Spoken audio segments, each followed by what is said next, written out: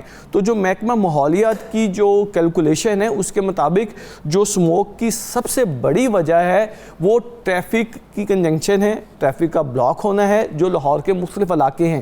جیسے کہ اب میں بات کروں یہ ٹھوکر نیاز بیگ, سرکولر روڈ, شالم, اس کے بعد گلبرگ میں مکہ کلونی والی سائیڈ ہے, اس کے بعد شالیمار لنک روڈ ہے. یہ وہ علاقے ہیں جو گنجان آباد علاقے ہیں جہاں پر غیر قانونی طور پر بلڈنگز بنی ہیں اور وہاں پر ٹریفک کی روانی شدید متاثر ہوتی ہے. اور اس کے بعد پھر جو یہ اب اکتوبر کا مڈ ہے اور آگے جو 2 مہینے جو ہیں لاہور کے لوگوں نے جو سموگ میں گزارنے ہیں اس کی تمام خاصا متاثر ہوگا لاہور سموگ کی وجہ سے بھی. پھر بالکل صورتحال یہ ہے کہ یہ تمام چیزوں کی سیگریگیشن تھی کہ اگر ایک سموگ جو ہے وہ ٹریفک کی وجہ سے جو پیدا ہو رہی ہے تو اس میں جہاں پر غیر قانونی تعمیرات ہیں اس کے ساتھ جو تجاوزات ہیں وہ بھی اس کی بڑی وجہ قرار دی گئی ہیں. فہیم, تجاوزات اور تعمیرات اتنی آسانی سے تو نہیں بنتی ہیں, بالکل, اور کسی کی پشت پناہی تو حاصل ہوتی ہے. تو یہ سب کیسے ممکن ہو جاتا ہے؟ کون کر رہا ہے پشت پناہی ان کی؟ جی وہی بلڈنگ انسپیکٹر جس کی ذمہ داری ہے کہ اس نے علاقے میں غیر قانونی تعمیرات نہیں ہونے دینی, وہ اپنی سرپرستی میں عمومی طور پر ہفتے کی رات کو لینٹر ڈلوایا جاتا ہے. جس کو تعینات کیا جاتا ہے وہ اپنی سرپرستی میں یہ کام کروا رہا ہوتا ہے. بالکل جی, اس کے ریٹس جو ہیں وہ 5 مرلے کا لینٹر اگر آپ نے ڈالنا ہے تو اس کے لیے لاکھ روپے آپ کو دینا پڑے گا. اگر آپ نے 10 مرلے کا لینٹر ڈالنا ہے تو اس کے لیے 2 لاکھ روپے کا لینٹر جو ہے آپ کو دینا پڑیں گے. یہ ریٹس فکس کیے گئے ہیں جو ان کے متعلقہ انسپیکٹرز ہیں, کیونکہ وہ کہتے ہیں جی کہ یہ ہماری جیب میں نہیں جانا, یہ ہم نے اوپر تک دے کے جانا ہے. اور وہی لوگ جو ہیں وہ پھر جن کی ذمہ داری ہوتی ہے کہ اس کو آپ نے نہیں بننے دینا. تو ہفتے اتوار کو ریٹ بھی زیادہ ہو جاتا ہے. جی ہفتہ اور اتوار اس لیے کیا جاتا ہے کہ اگر کوئی علاقے کے لوگوں کو شکایت ہے تو وہ دفتر تو نہیں نہ جا سکیں گے. اگر ہفتے کی رات کو یہ بن رہا ہے تو اتوار کو دفاتر جو ہیں سرکاری بند ہوتے ہیں, تو ہفتے کی رات کو لینٹر ڈال جاتا ہے, اتوار کا دن گزرتا ہے, پیر والے دن جب وہ آتے ہیں ان کے پاس جا کے شکایت کی جاتی ہے تو وہ کہتے ہیں جناب ہم لینٹر پہ آ گیا ہے. جی جب وہ لینٹر ڈال جاتا ہے تو اس کے بعد پھر جو ہے وہ اس کے طریقہ کار, اس کی چیزیں جو ہیں وہ بدل جاتی ہیں, پھر کوئی پولیٹیکل پریشر لوکل آ جاتا ہے.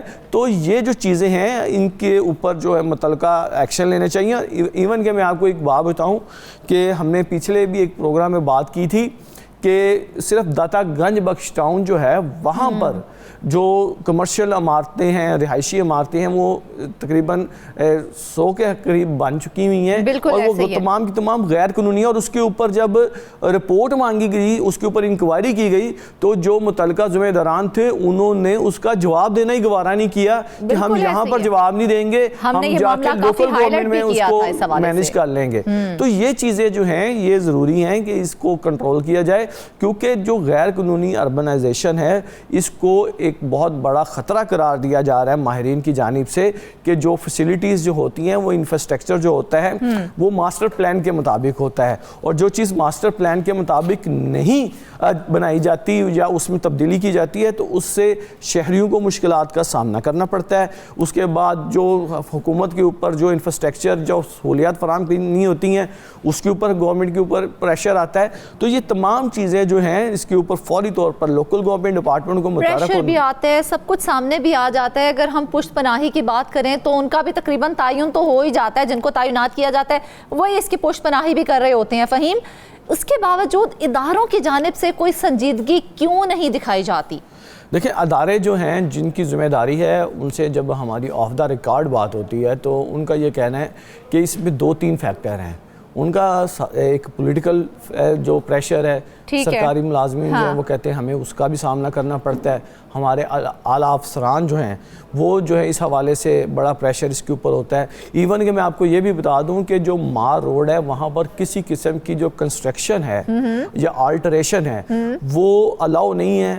اگر آپ نے کرنی ہے تو اس کے لیے چیف سیکرٹری کی اجازت ضروری ہے. لیکن آپ حیران ہوں گی کہ مار روڈ کے اوپر جو ہے تاریخی بلڈنگز جو ہیں ان کے اندر آلٹریشن ہو رہی ہے، اور اس کے لیے بھی جو ہیں وہ متعلقہ لوگ جو ہیں وہ پہنچے ہیں لوکل گورنمنٹ کے پاس، ڈسٹرکٹ گورنمنٹ کے پاس، لیکن وہ بھی جو ہیں وہ اس حوالے سے بے بس نظر آئے ہیں، اور اس کے اوپر بھی یہی بات ہمیں سامنے آئی کہ بہت اوپر سے پریشر آیا تو مار روڈ جو کہ ماڈل روڈ ڈکلیئر کیا گیا ہے وہاں پر بھی جو ہے غیر قانونی تعمیرات ہو رہی ہیں۔ تو پھر جو لنک روڈز ہیں، جو دوسرے علاقے ہیں، وہاں پر آپ سوچیں کہ وہاں پر جو صورتحال ہے وہ کس قدر تشویشناک ہوگی۔ ضرورت جو ہے وہ سب سے پہلے تو یہ جو رپورٹس جو خود ڈپارٹمنٹ کی جانب سے بنائی گئی ہیں ان کے اوپر ایکشن لینے کی ضرورت ہے، کیونکہ آج کل جو ہے نا ایک لاہور میں بڑی بات چل رہی ہے کہ لاہور کو نا لیویبل سٹی بنایا جائے، تو لیویبل سٹی بنانے کے لیے جو سب سے پہلی بنیاد ہے وہ اس لاہور شہر کے ماسٹر پلان کے اوپر عمل درآمد کروانا ہے، اور جو لاہور کے 60%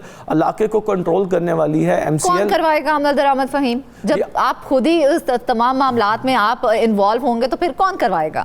جی ذمہ داری جو ہے وہ جو لوگ ہیں جن کی ادارے موجود ہیں، یہ آپ کو بتا دوں کہ جو نظام ہے یہاں پر اس میں ہر بندہ ایک ذمہ دار موجود ہے اور اس کو پتہ ہے کہ میری ذمہ داری کیا ہے، لیکن اس ذمہ داری کے بعد جب کوئی پریشر یا کوئی بڑا حادثہ ہوتا ہے تو اس کے بعد پتہ چلتا ہے کہ ہاں جی اس بندے کی ذمہ داری تھی جس نے اس کے اوپر بلڈنگ بائی لاز کے اوپر عمل درآمد کروانا تھا، جس نے یہ تمام معاملات دیکھنے تھے۔ لیکن کسی ایک کو اتنی سخت سزا کیوں نہیں دیتے ہیں تاکہ آنے والے وقتوں میں اس طرح کے معاملات ہمیں نہ دیکھنے کو ملیں؟ کیوں نہیں انہیں ایک بار ایسی سزا دی جاتی ہے؟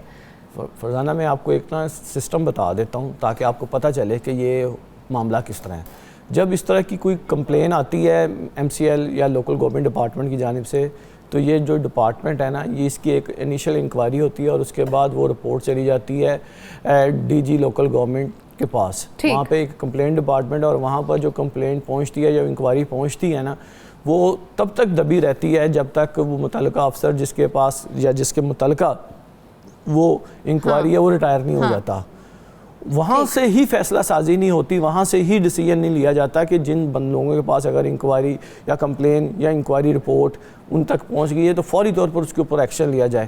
تو یہ چیزیں تو وہاں سے جا کے بھی مینیج ہو جاتی ہیں، اس لیے کوئی سزا اور جزا کا نظام جو ہے جب تک لوکل گورنمنٹ ڈپارٹمنٹ میں نہیں ہوگا تب تک یہ غیر قانونی تعمیرات جو ہیں وہ ہوتی رہیں گی، یہ تو اور ہوتی نہیں ہے فہیم، اور یہ ہوتی جا رہی ہیں، تو ان تعمیرات سے سرکاری خزانے کو کتنا نقصان پہنچا ہے؟ جی سرکاری خزانہ جو ہے عام طور پر اگر میں ریسنٹلی بات کرتا ہوں تو وزیر اعلیٰ مریم نواز جو ہیں انہوں نے نا کچھ دن پہلے ایل ڈی اے کا وزٹ کیا اور انہوں نے کہا جی کہ مجھے بتائیں جی کہ ریونیو کہاں سے جنریٹ کرنا ہے۔ اس کے بعد انہوں نے کچھ سڑکوں کو نا کمرشل کیا تاکہ وہاں سے کچھ ریونیو جنریٹ کیا جا سکے، لیکن یہ جو ہم بات کر رہے ہیں یہ ایم سی ایل کی ہے، اور ایم سی ایل نے کوئی ایسی پالیسی نہیں دی جس سے ریونیو جنریٹ کیا جا سکے، بلکہ انہوں نے جس جگہ سے ریونیو جنریٹ ہونا تھا وہاں پر ہی انہوں نے کمپرومائز کیا، وہاں پر ہی لوگوں کو خود بخود جو ہے وہ عمارتیں بنانے کی اجازت دے دی، کیونکہ ریونیو کس طرح اکٹھا ہوتا ہے، اگر آپ نے کمرشل بلڈنگ بنانی ہے تو اس کے لیے باقاعدہ طور پر ڈی سی ریٹ کا 20% جو ہے اس کی کمرشلائزیشن فیس آپ نے پے کرنی ہے، نقشہ اگر پاس کروانا ہے تو اس کی فیس علیحدہ ہوگی، اس کے بعد جو سب سے اہم چیز جو ہے غیر قانونی عمارت جب بنتی ہے تو اس کے بعد نہ تو وہاں پر فائر الارم سسٹم لگایا جاتا ہے، نہ ہنگامی اخراج کا کوئی سسٹم ہوتا ہے، یہ چیزیں کچھ بھی نہیں ہوتی، لہٰذا جب بھی کوئی بڑا حادثہ ہوتا ہے تو اس کے بعد پھر یہی صورتحال جو ہے وہ لوگوں کو فیس کرنی پڑتی ہے، اور بڑی تعداد میں لوگ جو ہیں کسی حادثے کے باعث جو ہیں وہ نقصان اٹھاتے ہیں۔ بالکل فہیم، دیکھا جائے تو اب جس طرح سے ویدر چینجز آ رہی ہیں، آنے والے دنوں میں ہمیں اسموک کا بھی سامنا کرنا پڑے گا، تو دیکھا جائے تو تجاوزات اور غیر قانونی تعمیرات جو ہیں وہ کسی نہ کسی طرح سے اسموک سے بھی لنکڈ ہیں، تو کتنا ایفیکٹ ہوتا ہے ان کا؟ یہ محکمہ ماحولیات جو ہے وہ جب سپٹمبر کا مہینہ آتا ہے تو تھوڑا سا ایکٹیو ہوتا ہے، اور جب اکتوبر میں بہت زیادہ اسموگ پیدا ہو جاتی ہے اور لوگوں کو پریشان ہونا شروع ہو جاتے ہیں تو اس کے بعد پھر ان کی جانب سے مختلف ایڈوائزریاں جاری کرنے کا سلسلہ شروع ہو جاتا ہے۔ تو ان کی جانب سے جو پہلی ایڈوائزری جاری کی جاتی ہے وہ کہتے ہیں جی کہ ٹریفک جو ہے نا اس کو کنٹرول کیا جائے، یہاں پر ٹریفک کا کنٹرول ہو۔ اب ٹریفک جو ہے وہ بڑی سڑکوں پر تو آپ دیکھ لیں کہ کنٹرول ہو سکتی ہے، لیکن وہاں پر بھی جو ہے لوگوں کو شدید اسموک کا سامنا کرنا پڑتا ہے، اور جن علاقوں میں بہت زیادہ گنجان آباد علاقے ہیں، شاہ عالم مارکیٹ کی بات کریں، ٹھوکر نیاز بیگ کی بات کریں، اسرا کی بات کریں، چنگی احمد صدیقی کی بات کریں، شالیمار کی بات کریں، تو وہاں پر جو تجاوزات ہیں اور غیر قانونی تعمیرات ہیں اس کے باعث جو ہے ٹریفک انتہائی سست روی کا شکار ہو جاتی ہے شام کے ٹائم، اور وہاں پر جو موٹر سائیکل سوار وہاں سے گزرتا ہے تو اس کی آنکھیں جو ہے نا وہ شدت جو اسموک سے متاثر ہوتی ہیں، اور اس لیے جو اصل صورتحال ہے جب درجہ حرارت کم ہوتا ہے تو پتہ چلتا ہے کہ لاہور میں کس قدر آلودگی ہے۔ آج کی اگر میں بات کروں تو اس ٹائم جو ہے وہ لاہور جو ہے دنیا کے آلودہ ترین شہروں میں سر فہرست ہے، اور آنے والے دنوں میں اس میں اسموک کی شدت اس قدر زیادہ ہو جائے گی، اور اس کی تمام تر ذمہ داری جو ہے وہ جو ماسٹر پلان کے مطابق جو تعمیرات ہیں وہ نہ ہونا ہے۔ بالکل، اسموک کے بڑھنے کی وجہ کہیں نہ کہیں یہ تجاوزات اور تعمیرات ہیں۔ جب ان سے پوچھا جاتا ہے کہ یہ غیر قانونی تعمیرات کیوں کی جا رہی ہیں، یہ تجاوزات کیوں کیے جا رہے ہیں، تو کہا جاتا ہے جی ہمیں اوپر سے پریشر ہے۔ اوپر کون ہے جی؟ وہی لوگ جنہیں تعینات کیا گیا ہے۔ انہیں تعینات کس نے کیا ہے؟ وہ پولیٹیشنز نے کیا۔ پولیٹیشنز کون ہے؟ وہ گورنمنٹ ہے۔ آخر گورنمنٹ اپنا نقصان خود ہی کرنے پہ تلی ہوئی ہے، جبکہ عوام تو اپنا پورا بیسٹ دے رہی ہے کہ اس ملک کو ہم جس طرح سے بہتر کر سکتے ہیں کیا جائے۔ ناظرین، اس کے ساتھ ہی آج کے پروگرام سے بس اتنا ہی۔ اپنی بہت ساری دعاؤں میں ہم سب کو یاد رکھیے گا۔ اجازت دیجیے، اللہ حافظ۔